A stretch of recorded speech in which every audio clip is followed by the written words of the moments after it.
Bueno, buenas tardes a todas, a todos. Estamos compartiendo en esta oportunidad, en este espacio de conversación que hemos llamado Narrativas FTS, que surgió en virtud del aniversario 55 de nuestra facultad, pero que hemos decidido sostener teniendo en cuenta esta premisa, que las instituciones también se hacen al calor de las biografías particulares de aquellas personas que han puesto su tarea, su pasión, su inteligencia, su entusiasmo para construir esta facultad que tanto queremos. Hoy nos encontramos acompañados y acompañadas por Coti Rielau, que ya ha cumplido un tránsito en esta facultad y a quien hemos decidido convocar para conversar con nosotros. Buenas tardes, Coti, bienvenida a este espacio, un gusto tenerte entre nosotros. Bueno, Coti, bien, para quien no te conoce, quisiéramos que primero te presentes y nos cuentes quién sos. Bueno, mi nombre ya está claro, yo ingresé a la facultad en el año 1900, a inicios de 1983, el último año de la dictadura militar, ya en retirada. Venía de una formación anterior en la UBA, había estudiado economía política, pero no había podido, justamente a raíz de lo convulsionado de la época, no había logrado culminar la carrera, me faltaban unas pocas materias. Había estudiado economía política y sentía la necesidad de volver a estudiar. Entonces ingresé en trabajo social, que era lo que me parecía que yo podía hacer en ese momento. Y bueno, ingresé ahí en el 83, que fue un año bastante complejo, porque éramos alrededor de 40 estudiantes de primer año. Se mezclaban mucho los escenarios en términos de que acudían permanentemente a la facultad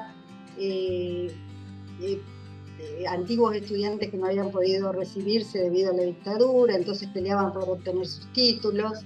La escuela había pasado, era en ese entonces era escuela de servicio social, había pasado a integrarse dentro de la Universidad Nacional de Entre Ríos. No nos olvidemos que anteriormente había dependido del Ministerio de Acción Social, creado allá en la época de Contín por el doctor Sergio Montiel, pero ya en el 83 formaba parte, estaba integrada a la Universidad Nacional de Entre Ríos, pero como escuela. Entonces, el impulso que dimos los estudiantes de primer año fue primero conformarnos como grupo y tratar de conformar un centro de estudiantes, lo cual dio lugar a toda una serie de debates muy, muy interesantes y muy ricos, y además con la idea también de rechazo profundo hacia quien estaba conduciendo la escuela en ese momento, que era un abogado que no entendía nada de trabajo social. Bueno, no era que nosotros entendiéramos mucho tampoco siendo alumnos de primer año, pero teníamos ese impulso muy interesante hacia la organización y a la movilización. Bien, un momento constitutivo fuerte, ¿no? Yo creo que esas dos palabras, organización y movilización, fueron dos palabras muy importantes entre el 83 y el 85, más o menos. Logramos constituirnos como centro de estudiantes, elegimos las autoridades y nos largamos al año siguiente ya con la democracia, a intentar, bueno, había empezado todo el proceso de normalización de la universidad con el primer rector, con el rector normalizador, y nos lanzamos a la búsqueda de un director de la carrera que tuviera relación directa con la organización. Entonces empezamos a rebuscar entre las viejas colegas que habían sido dejadas de lado por la dictadura, y logramos encontrar a quien había sido directora de la carrera, que era Carmen Migliori.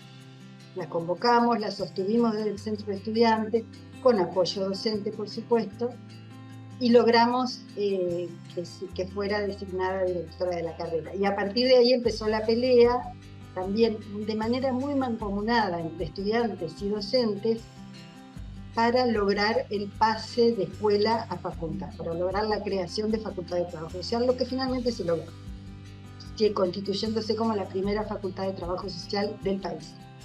con autonomía, con ingreso en condiciones de igualdad, de paridad con las otras facultades de la universidad. Yo creo que ese tránsito fue muy interesante porque todos los que participamos ahí realmente tuvimos que hacer mucho eje en estas dos palabras que yo mencionaba, que eran la organización y sobre todo la movilización. Estábamos permanentemente movilizados. Se ve que tantos años de estar apartados de tareas comunes y de proyectos colectivos hizo que realmente retomáramos con mucha fuerza, sobre todo yo que venía con una experiencia anterior de ser estudiante universitaria y militante política también. Entonces eso hacía que uno volviera con muchas ganas de retomar. A pesar de que me separaban alrededor de 18 años entre mi edad y la edad de los chicos de los restantes alumnos de primer año, en realidad me integré bastante, dentro de todo bastante bien, y muy bien al grupo de docentes. No, y qué bueno que, digamos, fue la organización del centro de estudiantes, pero también con un objetivo mayor, que fue la constitución, o sea, en esta mirada de que el director de carrera no iba, o el director de la escuela, y lo de la constitución de la facultad, o sea, una mirada, no solo fue la organización estudiantil, sino con un objetivo bien interesante, que era la creación de esa facultad. Claro, porque además había que ponerse a pensar en lo que era un consejo directivo, empezar a pensar en que había que concursar, empezar a pensar que había que integrar hasta un consejo superior, empezar a tener relaciones con las otras disciplinas de la UNED en condiciones de un poquito de más igualdad que la anterior, que en la cual éramos la mera escuela de asistencia social. Sí, un cambio institucional cualitativo. Y además un posicionamiento de la anterior escuela, ahora facultad, en relación a las restantes unidades académicas de formación en trabajo social del país, un posicionamiento totalmente diferente. Bien. Bueno, ¿y te recibiste? ¿Estudiaste? Y al día siguiente que me recibí, la entonces decana me convocó, yo creo que el día que rendí la última materia, me convocó a formar parte del equipo docente y también me encargó la creación de un centro de documentación. No nos olvidemos que esas eran épocas de las épocas de apogeo de lo que era el método de sistematización de la práctica. Entonces había que, a su vez, sistematizar lo sistematizado, ordenarlo, clasificarlo, para que fuera útil para su posterior utilización, digamos, para que realmente hubiera una retroalimentación en los procesos que se iban dando en la sistematización de la práctica, más allá de las críticas que uno le hizo en el momento y post.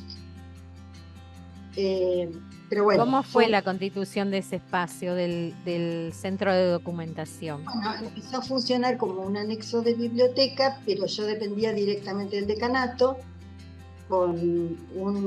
creo que era con un ayudante alumno y un administrativo. Entonces empecé a ordenar y clasificar y sistematizar todo el trabajo de sistematización de la práctica de los estudiantes.